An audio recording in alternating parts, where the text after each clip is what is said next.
12 বছর আন্দোলন আমাদেরকে বঞ্চিত করা হয়েছে। আমরা 2.5 বছর আমরা কোনো সার্কুলার পাই নাই। আপনারা কি পেয়েছিলেন? এই বিগত ডিক্টেটর সরকার আমাদেরকে 9-6 বুঝিয়ে দেওয়ার জন্যই একটা ব্যাকপ্যাক নামক প্রহসন আমাদের কাছে ধরিয়ে দিয়েছে। সেখানে প্রকৃত যারা ক্ষতিগ্রস্ত হয়েছে তারা কেউ ব্যাকপ্যাকের আওতা আসে নাই।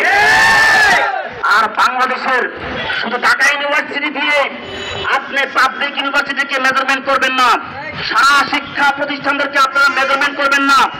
ঢাকা ইউনিভার্সিটি হয়তো বা সেশন নাই।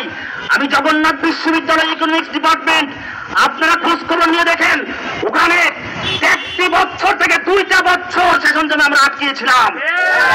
করোনার 2 বছর আমার সেশন জেম কেড়ে নিয়েছে 2টা বছর। তাহলে আমি কম্পিটিশন করার জন্য আর সুযোগ পেলাম কোথায়? এই অধিকার ছিনিয়ে নেওয়ার মতো রাষ্ট্রের দুঃসাহস দেখাবেন না। এটা জনতার অধিকার, শিক্ষার্থীদের অধিকার। আজকে যদি এই দাবি বাস্তবায়ন না করেন তাহলে আমাদেরকে বাসফায়ার করে মেরে ফেলেন, আমাদেরকে গুলি করেন, আমাদেরকে এই সমাজ থেকে বঞ্চিত হিসেবে ঘোষণা করেন। আমরা চাই রাষ্ট্র যেরকম ভাবে বৈষম্যহীন একটা আন্দোলনের মাধ্যমে রাষ্ট্র বিনির্মাণ হয়েছে, একটা স্বাধীন সার্বভৌম রাষ্ট্র হিসেবে আবির্ভূত হয়েছে, সেখানে কোনো বৈষম্য থাকতে পারে না, সেখানে কোনো অন্যায় থাকতে পারে না।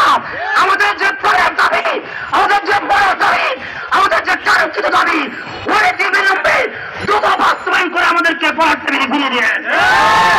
এই ছাত্র সমাজ শান্ত, আপনারা জানেন, একবারে শান্তিপ্রিয় ছাত্র সমাজ।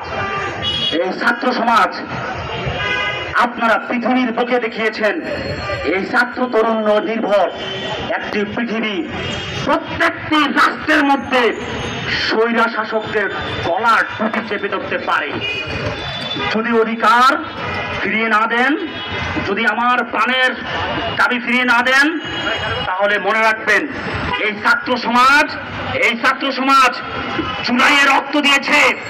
এই জুলাইয়ের রক্তের বিনিময়ে 5ই আগস্ট হাজার হাজার শিক্ষার্থীদের লাশের বিনিময়ে এই রাষ্ট্র একটা বৈষম্যহীন রাষ্ট্রে পরিণত হয়েছে। আমরা স্বপ্ন দেখেছিলাম এই রাষ্ট্রে কোনো বৈষম্য থাকবে না, আমাদের কোনো আন্দোলন করা লাগবে না, আমাদের রাজপথে আসা লাগবে না।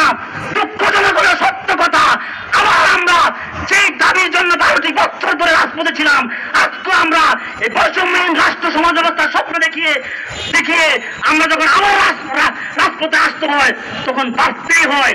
যারাই যায় স্বর্গে তারা হয় কি রাবণ।